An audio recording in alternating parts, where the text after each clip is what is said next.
Hospital when my father was a law student at Stanford. This was, of course, during the kind of turbulence around Vietnam. The issue here became the right to protest, and it all seemed quite removed from the war in Vietnam.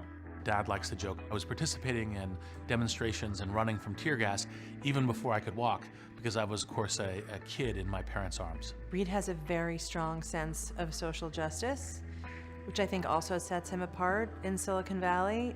One of the things in business that I tend to be known for is strategy. And they say, well, how did you learn your strategy?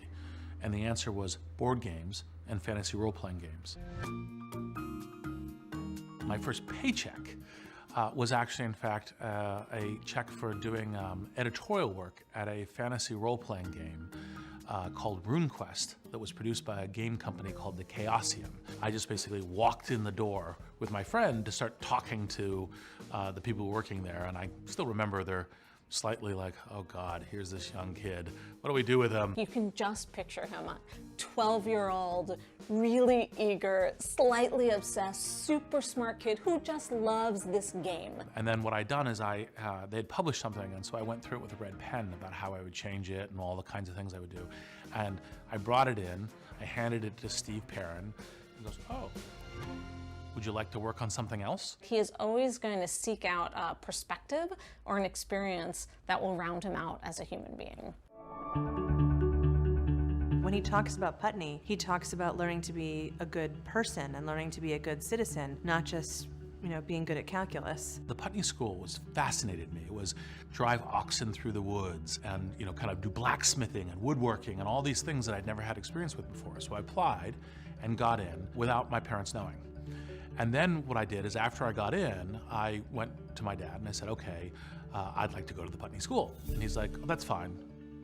Wait a minute, where is that? I was like, Vermont. He's like, all right, let's talk about this a little bit. And so we had a conversation. And one of the things with both my parents being lawyers is from a very early age, whenever I wanted something, I'd have to make a case. You can definitely see in Reed that he grew up in an environment that cultivated some aspect of debate. Of course I was a kid, and I go to the school, and I just think, oh, boarding school, that sounds fun, I get to be independent. And boarding schools are a lot like Lord of the Flies. He had to stand up for himself and learn how to stand his ground against bullies, much tougher people. As challenging environments go, those crucibles also help shape you. They help you go, okay, how do you actually, in fact, overcome challenges, overcome difficulty? The first year of boarding school was probably one of the hardest years of my life, but also I think it was one of the most instructive.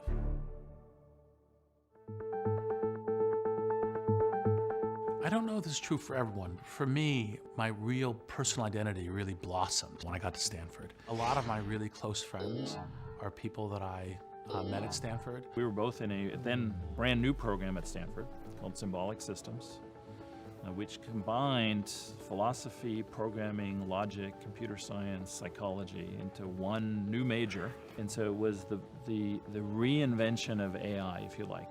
If you look at Reed's sort of educational path, what he chose to study and how he chose to study it, you really see someone who is coming at the complexity of the world that we live in today with a really deep foundation of philosophy.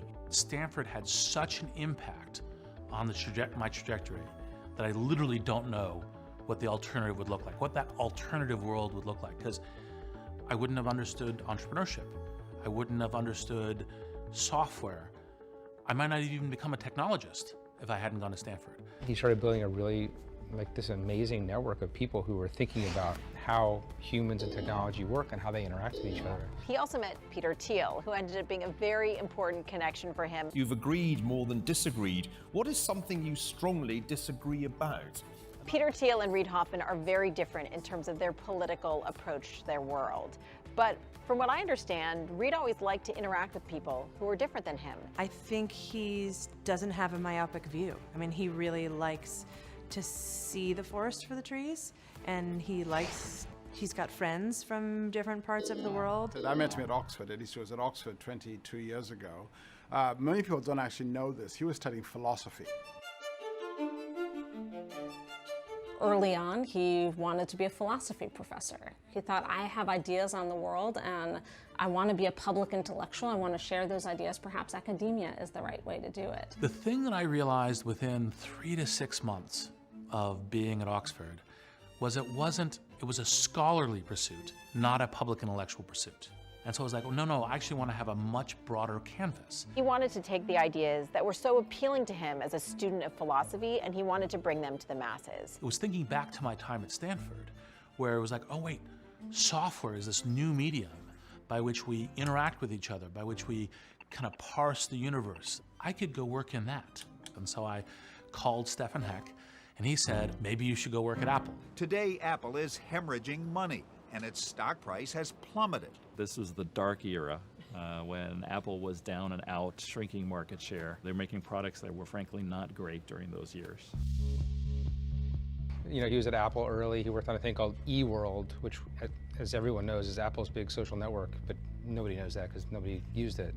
One of the things that I learned from Apple also was that I really wanted to build a new product from the ground up, to really see if I could do something that would really make a huge difference in people's lives by reconceptualizing what you're doing. So my very first company was called SocialNet. SocialNet, his first pre-LinkedIn startup, was about how do you form connections? How do you bring people together around common interests? He was certainly ahead of his time in terms of understanding the power and the value of connecting people within a digital context. He understood network effects before it had a name. And SocialNet was a dating service, it was a professional networking service, it was roommates, it was sports partners like golf or tennis. For the time, that was a very radical idea. Kind of like he was an entrepreneur before people could spell entrepreneur. It was probably 1996 or 97, so you know, it was a social network that was on the early edge of the internet. Part of what I learned from SocialNet was, actually, in fact, we're all trying to navigate our real world lives. We're not trying to go to cyberspace. We're trying to have a really rich and interesting life where we live, where we work. And so your real identity, your real relationships, and improving that and navigating the world around you, that was the key thing. If you think about that era, what was very hot at that time was the Palm Pilot PDAs and having a Rolodex and address book of friends on your device. And Reed was the first to realize it's not the names, the places, the addresses. It's the relationships that matter.